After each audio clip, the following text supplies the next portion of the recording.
Well, today was the final day of the adjudicatory hearing here in Boston, and there was a lot of anticipation because Elaine Wynn was going to be taking the stand, and that did eventually happen. Although it was somewhat anticlimactic because a lot of what she was to testify to, she didn't remember some of the previous, uh, some of the things that happened in the past.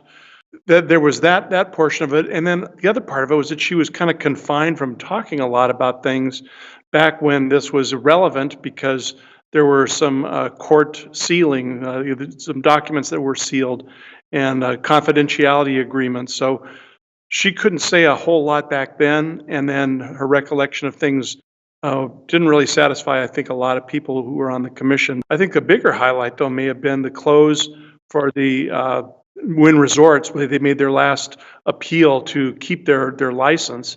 And one of the things that came out of that, one of the commissioners asked, "Well, what happens if you get a bad outcome on this?" And Phil Satry, the chairman of the board for Wynn Resorts, says, "Well, what do you think? Because if you say you don't want us anymore, we're not going to be very happy about that." So there was a little bit of tension in that closing discussion, and but now it's history. The hearing is over.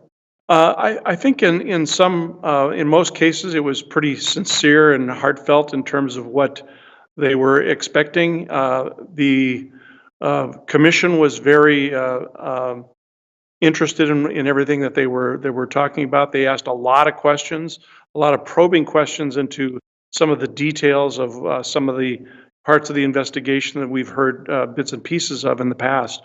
But they wanted to drill down into some of those specifics, and they were sincerely interested in it. As far as the rest of the room is concerned, there was, I think, a lot of people were expecting a lot of the things that were said.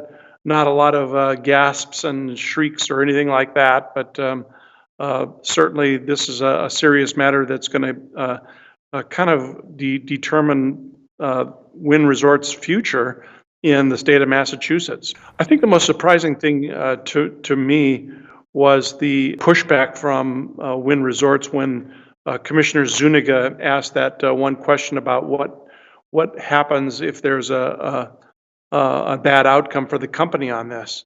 Obviously, that's not something that they wanted to hear, and the answer would be kind of what you would expect. What do you think? You don't want us, so what do you care about what our finances are going to look like? Because that was how the question was framed: was what are the finances of the company going to look like if you get a bad outcome on this? And he said, well, obviously not as good as it would have been if we were here, but at the same time, if you don't want us, there's not a whole lot we can do about it, and why should you care?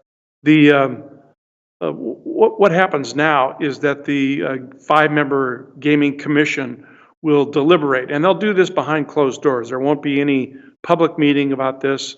It happens over the next several days. They've indicated that it's expected that this will take quite some time to complete because they want to go over all the evidence that was accumulated over these past 3 days and read some of the documents again, look at some of the responses, some of the transcripts of the responses to make a firm decision on what they want to do. They have a number of different options. They could actually revoke the license, in which case then there'd be a building that's almost completed, about 94% finished, that what they would have to figure out how they're going to get it open, whether they would sell it to another buyer and how long that would take. It's kind of hard to say.